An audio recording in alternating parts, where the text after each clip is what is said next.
A man named Odysseus once had himself tied to the mast of a ship. He ordered his crew to plug their ears with wax.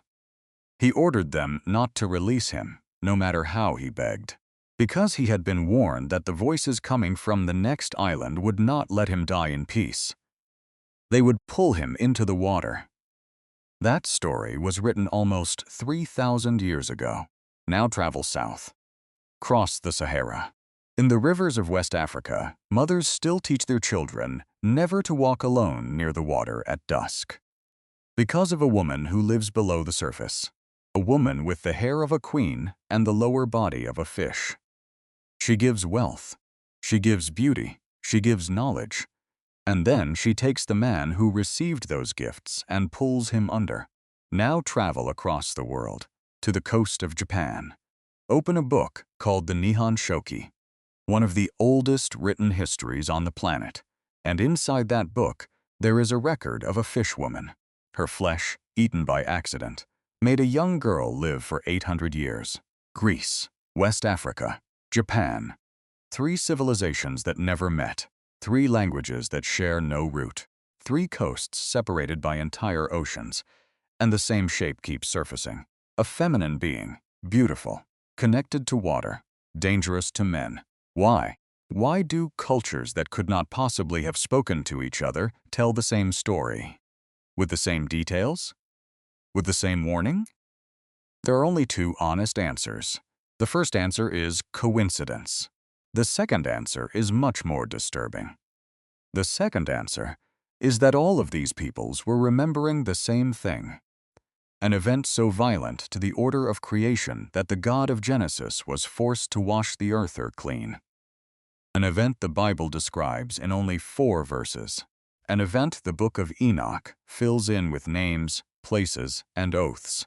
An event the Apostle Jude confirms from inside the New Testament. Tonight we are going to follow that event. Not with speculation, not with stories invented for the internet, but with the text in front of us. With every claim placed on the table where you can see it, because the question I am about to put in your hands is not new. The Jewish rabbis before Christ asked it. The early church asked it. Augustine wrote about it. Tertullian wrote about it. The Apostle Jude, the brother of Jesus, wrote about it inside the New Testament. And the question is simple. What exactly was destroyed in the flood? And just as important, what was not? Hold on to that question, because we are going to find it surfacing in 3 different places. 3 layers of evidence. 3 echoes of the same wound. The first layer is the text itself. Genesis, the Book of Enoch, the letter of Jude, the written record. The second layer is mythology. 5 different civilizations that never met, never traded, never shared a language, and the silhouette that keeps appearing in their oldest stories. The third layer is the deepest, the theological shadow. The shape that the prophets see when they look at the sea. The reason the last chapter of the Bible removes the sea from the new creation. 3 layers, 1 pattern. And by the end of this video, you will see why the early church took this pattern with absolute seriousness. And why the modern world has trained itself not to. Stay with me. Act 1. The text. Open Genesis chapter 6. The first 4 verses. This is where the story begins, but not the story most people know. Most readers skip these verses. They feel strange. They feel out of place.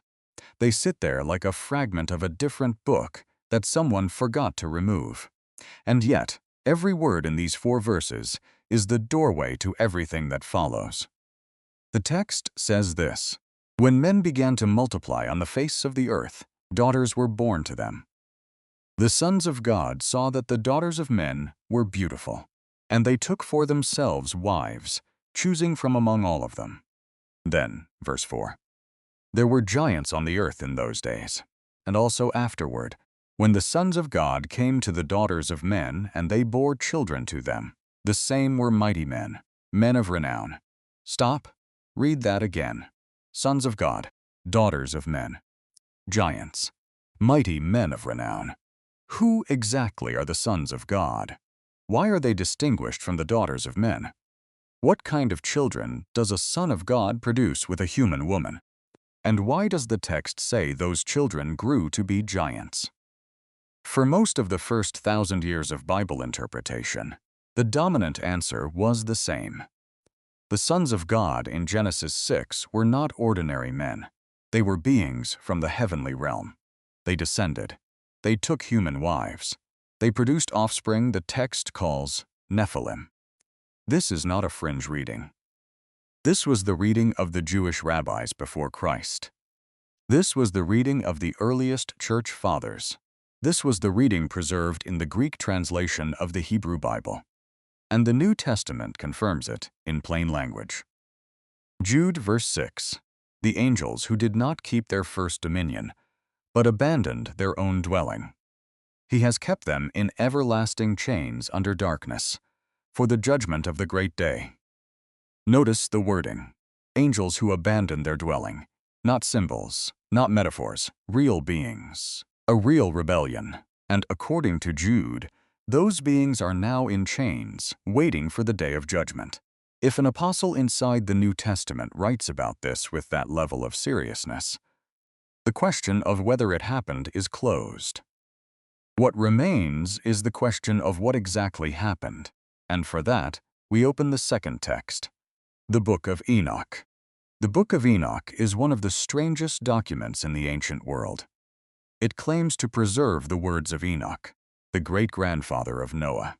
The man Genesis describes with one chilling sentence. He walked with God, and was not, for God took him. For the first centuries of the church, the Book of Enoch was treated with deep respect. Tertullian defended it. Irenaeus referenced it. Jude quotes the Book of Enoch directly. The phrase he uses about Enoch, prophesying the coming of the Lord with 10,000 of his saints. That phrase comes almost word for word from Enoch chapter 1. The early Christians knew this book. They read it, they cited it, and they accepted what it said about what came before the flood. So what does it say? It says 200 beings descended to the earth. The text calls them watchers. Their leader was named Semjaza. And before they came down, they did something the text wants you to notice. They made a pact. They did not act on impulse. They did not fall by accident. They gathered. They swore an oath to one another. They bound themselves so that no member could back out. They turned their rebellion into a contract, and only then did they descend. The Book of Enoch names the place where they came down. Mount Hermon, a real mountain. You can find it on a map today. It sits on the northern edge of modern Israel, along the border of Lebanon and Syria. And in one ancient reading, the Hebrew root of the name Hermon carries the sense of a curse or a binding oath. The text and the geography agree. That mountain was remembered as the place of the descent. The watchers took human women as wives, and from those unions a lineage was born, the Nephilim. The Book of Enoch describes them with horror. They grew to enormous size. They had supernatural strength. They consumed everything humanity produced, crops, herds, wild animals. And when the food ran out, the text says, they turned on humanity itself. But the watchers did not stop at producing children. They also taught. One of them, Azazel, taught the making of swords, shields, and armor. He taught the working of metals. He taught the use of cosmetics and the secrets of seduction. Another, Barhakajal, taught astrology. Kokabel taught the constellations. Armaros taught the loosing of enchantments. Penemu taught writing with ink, and according to the text, he taught it for evil. Each watcher had a specialty. Each one transferred a piece of forbidden knowledge. A world that was supposed to develop slowly under divine guidance was being injected with shortcuts. Weapons before wisdom. Cosmetics before character. Sorcery before discernment. The result was exactly what you would expect. Genesis chapter 6, verse 5 summarizes it in one line. The Lord saw that the wickedness of man was great on the earth, and that every intent of the thoughts of his heart was only evil, continually. Read the Hebrew of that verse carefully. The word is absolute. No nuance, no exception. The corruption was total. But Genesis gives us the headline. The Book of Enoch fills in the photograph.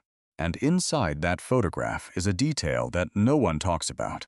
Watch this carefully. Genesis tells us that sons were born to the Watchers and human women. Mighty men, men of renown, warriors of supernatural power. The text gives them titles, language, grandeur. But sons are not the only thing that come from a marriage. Where are the daughters? The Watchers took human wives. Those wives bore children. And those children, by every law of biology and every reading of the text, included daughters. So, where are they? Where in the Bible are the female Nephilim? Genesis does not name them. The Book of Enoch barely mentions them. The focus of every line, every paragraph, every named character is on the male Nephilim, the warriors, the giants, the kings of renown. But the daughters existed. The text demands they existed. And the silence around their fate is by itself a clue. Hold that question. Do not let it go, because we are going to find them. Not in Genesis, not in Enoch, but in the memory of the cultures that survived the flood. God looked at what the earth had become, and he made a decision. The decision was not small. It was not a local flood. It was not a metaphor for the inner life of the soul.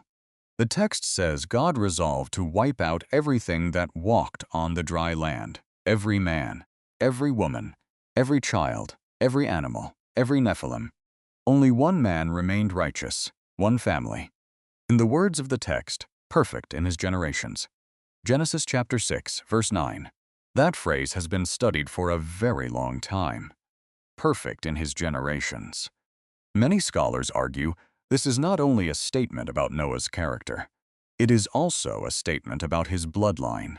Noah, alone among the men of his age, had not been touched by the lineage of the Watchers.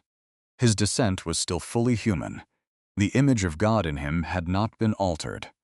That is why he was chosen, not because he was sinless, not because he was perfect in the modern sense, but because his line was intact. God commanded him to build the ark, a box of cypress wood, 300 cubits long, pitched inside and out, filled with breath and seed and the future of every uncorrupted creature. And the waters came. Genesis describes the flood with terrifying calm. The fountains of the great deep were broken up. The windows of heaven were opened, water from above, water from below, a complete inversion of creation. On the second day of creation, God had separated the waters above from the waters below. On the day of the flood, those waters were allowed to meet again. For 40 days and 40 nights, the rain fell. The waters rose above the mountains. Every living thing on the dry land died. The giants, the corrupt lineages, the cities of the Nephilim, all of it washed clean, all of it buried, all of it gone, or was it? In a few minutes, I am going to show you the same silhouette, a feminine being carved into a temple wall in ancient Syria. The same silhouette tattooed onto shrines along the rivers of West Africa. The same silhouette written into the oldest histories of Imperial Japan. All of it appearing after the flood.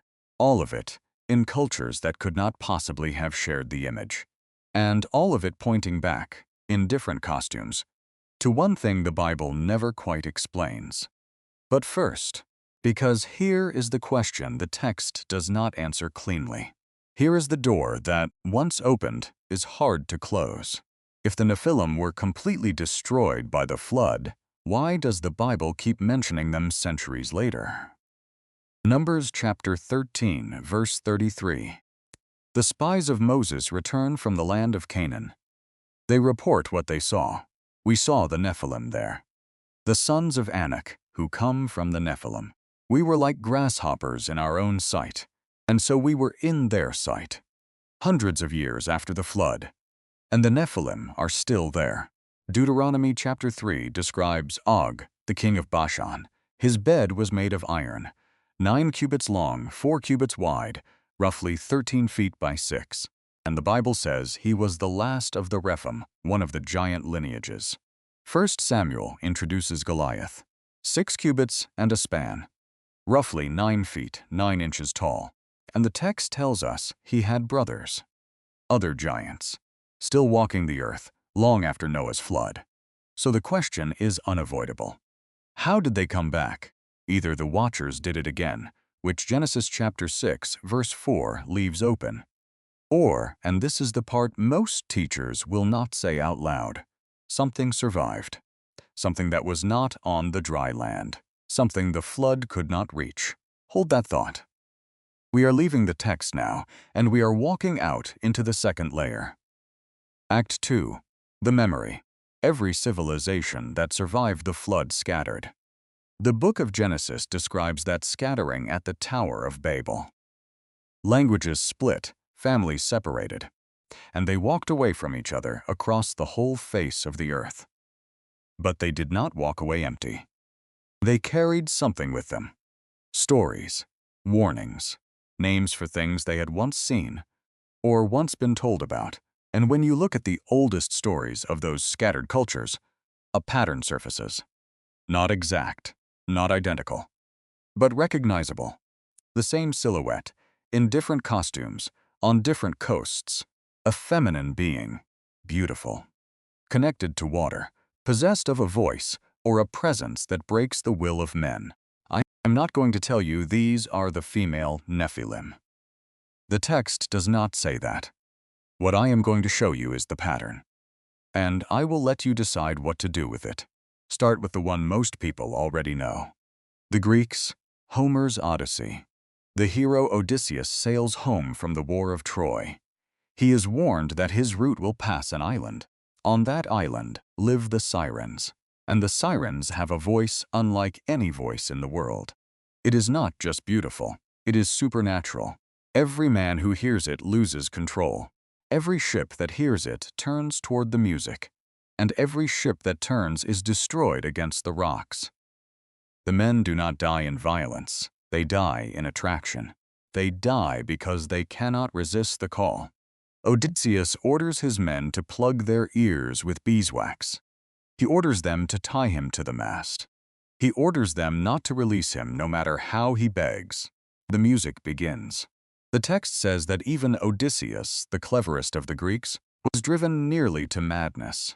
Even bound, even warned, even prepared, he screamed to be released. He fought the ropes. His deaf men, exactly as ordered, tightened the ropes. They sailed past.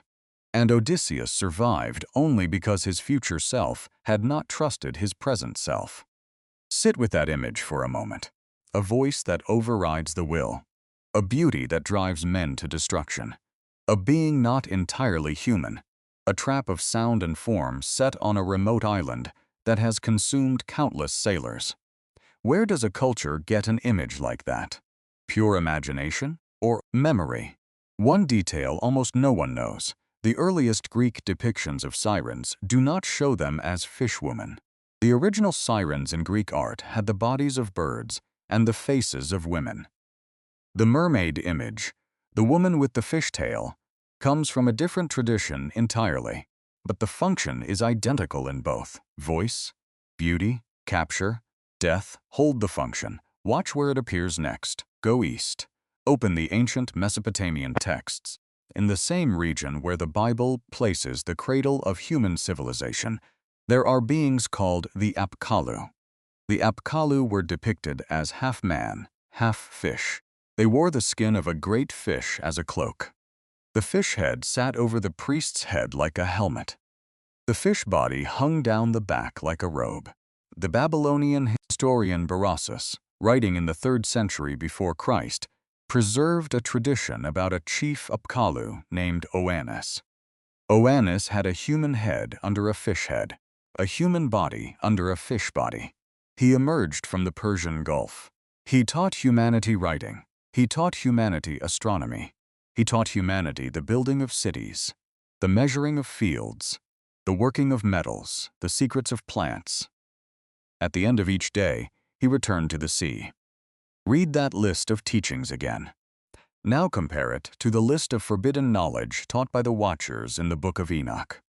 Writing, astronomy, metals, Sorcery. The lists overlap almost completely. The Babylonians remembered these teachers as benefactors. The Hebrews remembered them as criminals. Two cultures looking at the same event, from opposite sides of the moral universe, but describing the same teachers, coming from the same place, bringing the same gifts. In the ruins of ancient Assyria, you can still find priestly figures dressed as Apkallu. You can find them in the carvings on the walls of Nineveh. You can find them in the British Museum today, a nation of priests dressing themselves up as the fishmen they remembered from the world before the flood. Move west. Cross the Mediterranean. In ancient Syria, there was a goddess named Atargatis, one of the most popular deities in the ancient Near East. Cities were built around her temples, and her form is the form that defines the entire later tradition. The upper body of a beautiful woman, the lower body of a fish. Atargatis was older than the Greek mermaid, older than the Roman tradition. Her cult predated most of the empires we read about in history class, and her silhouette, woman above, fish below, became the template for every mermaid figure that would follow her across the centuries. Move south, cross the Sahara. In West Africa, in the river basins of the Niger, in the lagoons of the coast, there is a figure called Mami Wata. The name means mother water. She is described as extraordinarily beautiful. She is described as half woman and half fish. She wears the hair and the jewelry of a wealthy queen. She owns the depths. She is not folklore.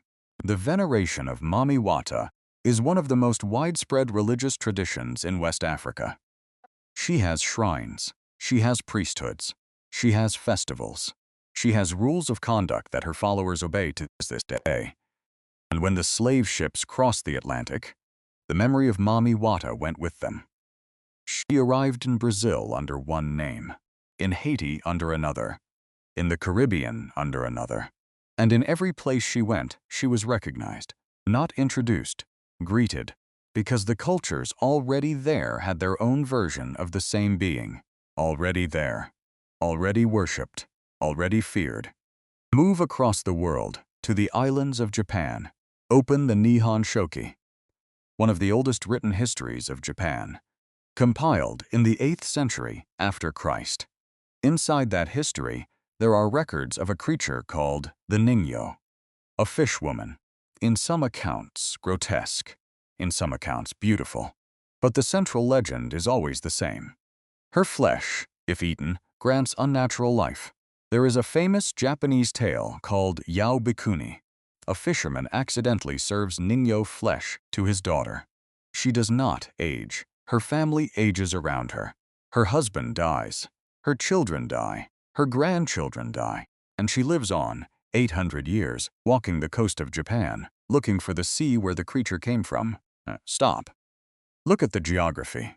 Greece, Mesopotamia, Syria, West Africa, Japan. These cultures did not share a language. They did not share a religion. They did not share trade routes that could explain the consistency. The Japanese fisherman did not speak with the Mesopotamian priest. The Syrian priestess did not exchange letters with the West African elder. And yet, when you lay their oldest stories side by side, the same silhouette keeps surfacing. A feminine being, connected to water, possessed of a voice or a beauty or a flesh that does something to human men that ordinary creatures cannot do. There are two ways to read this. The first way is coincidence. The human mind, everywhere, independently, invents the same archetype 5 times on 5 different continents, with the same details, the same dangers, the same shape. The second way is memory.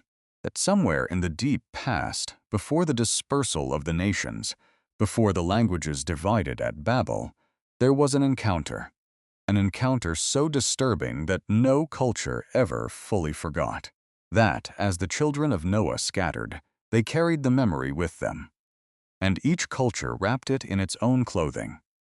But the shape underneath stayed the same. I am not asking you to choose yet, because we have one more layer to walk through. And this layer is the one the modern world has been most carefully trained to ignore. Act 3. The shadow. The Bible has a relationship with the sea that most modern readers do not notice. We read the sea as scenery. The ancients read it as something else. In the Hebrew imagination, the sea is the place of chaos. The sea is the realm of the deep. The sea is what God divided on the second day of creation, and what God allowed to return on the day of the flood. And the sea is where the prophets and the poets keep locating something they will not name directly. Open the book of Job. Chapter 41. Read it slowly. Job 41 is one of the most detailed descriptions of a non-human creature anywhere in the Bible. It describes the Leviathan, a being of terror, a being that lives in the depths, a being whose breath kindles coals, a being whose teeth are terrible all around, a being that laughs at the threat of weapons. Most modern readers reach for a crocodile, a whale, a large reptile of some kind. But the text resists that. Job 41 describes a creature that breathes fire, a creature that cannot be wounded by spears, a creature that rules a kingdom in the deep, a creature that makes the depth boil like a pot. The writer of Job is not playing zoology. He is describing a being he expects his readers to take seriously. A real inhabitant of the deep, a creature outside the order of normal animals. And Leviathan is not alone in the biblical sea. The Hebrew word Tannin appears throughout the Old Testament, sometimes translated as dragon, sometimes as sea monster, sometimes as serpent. On the fifth day of creation, in Genesis chapter 1, God creates the great Tannin alongside the fish. In Psalm 74, God is praised for crushing the heads of the Tannin in the waters. In Isaiah 27, the Lord, with his great sword, will punish Leviathan, the fleeing serpent, the twisting serpent, and he will slay the Tannin that is in the sea. There is a creature in the sea that the Bible promises will one day be slain by God himself. And there is one more thread. Open the book of Isaiah. Chapter 13, verse 21, and chapter 34, verse 14. These passages describe the desolation of cities and lands under the judgment of God. The prophet lists the creatures that will inhabit the ruins after the people are gone. And buried inside those lists is a single Hebrew word that has frustrated translators for centuries. The word is Lilith. Some translations render it as screech owl, some as night creature, some as night monster. Some simply transliterate it and refuse to translate. The Septuagint, the ancient Greek translation, used a word for a kind of hybrid being. The Jewish tradition that grew around this single word is enormous.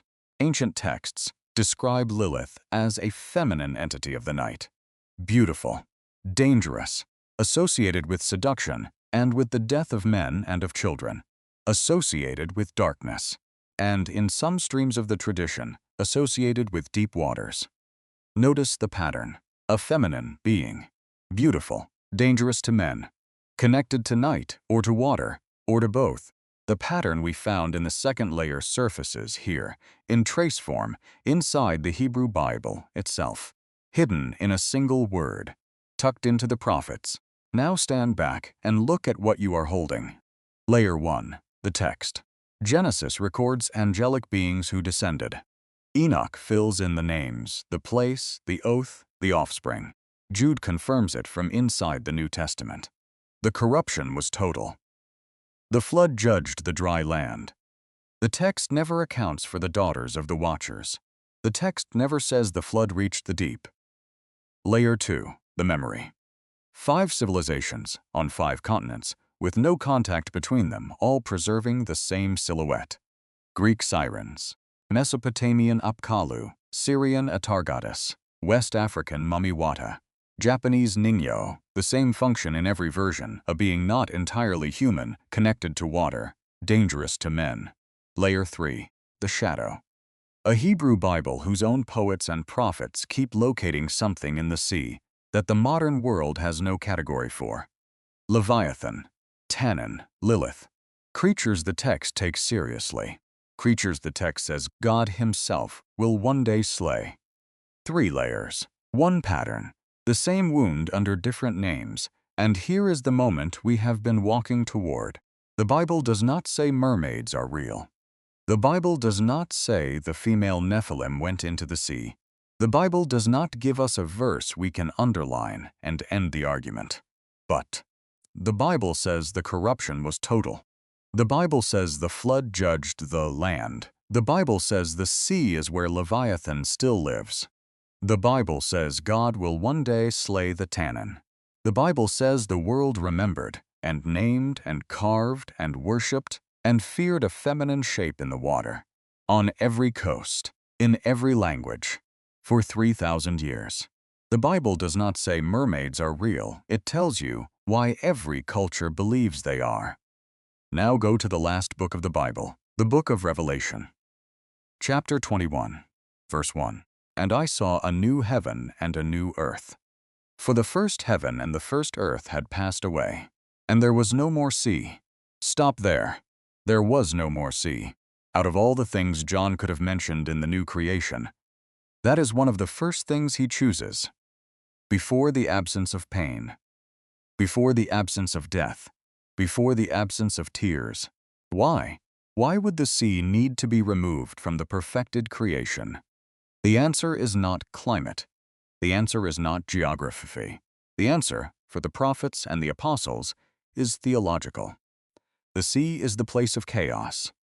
The sea is the realm of the deep. The sea is the dwelling of Leviathan, of the Tannin, of the things the prophets named and the poets feared. The sea is the part of creation that, since the days of the Watchers, has held something the dry land judgment did not reach. When John writes that in the new creation there is no more sea, he is not making a statement about coastlines. He is making a statement about a door that has been open since Noah, a door that has held the last echoes of a world God once destroyed, a door that, in the new heavens and the new earth, will finally be shut. No more deep, no more shadow, no more place where things forgotten by men but not forgotten by God can hide. That is the picture the Bible is painting. A picture that begins in Genesis 6, a picture that runs through Enoch and Jude, a picture that surfaces in Job, in Isaiah, in the Psalms, a picture the scattered cultures of the earth never stopped retelling, and a picture that ends, finally, in Revelation 21. The flood was not the end of the story. The flood was the middle of it. The end of the story is a new creation in which the deep itself is removed, and every shadow that hid there is gone. Look back at where we started.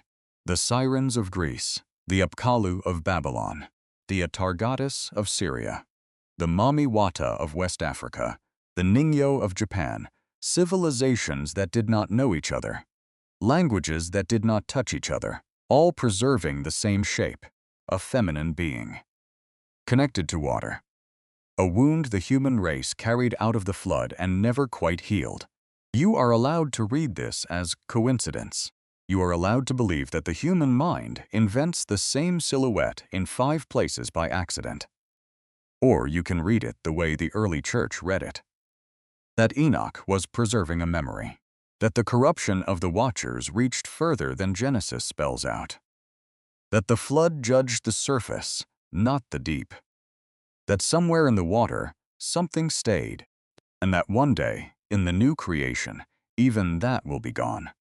The Bible does not say mermaids are real, but it tells you why every culture believes they are. We are out of time for tonight, but this is not the end of the trail, because in the next video, we are going to do something more dangerous. We are going to open the names of the 200 Watchers, the names recorded in the Book of Enoch, the names early Jewish tradition treated with such weight that they were rarely spoken aloud. We are going to ask who they were, what they taught, and whether their work is still echoing in the world we live in today. If you want that video, do 3 things tonight. First, in the comments below, tell me one word. Either yes, you believe the sea still hides something from the world before the flood, Or no, you believe the flood washed it all away. Just one word, yes or no. Second, type the word Watchers in a separate comment. Every Watchers comment is one vote for the next video. If we reach enough votes, that video drops next. Third, subscribe to this channel if you have not already. Not because of an algorithm. Because the questions we are asking here are the questions the modern world has been trained to forget. And the only way we keep asking them with this kind of seriousness is if you are here when the next one drops. The deep is wide. The flood was real. The sea is still here. And the story is not finished. I will see you in the next video.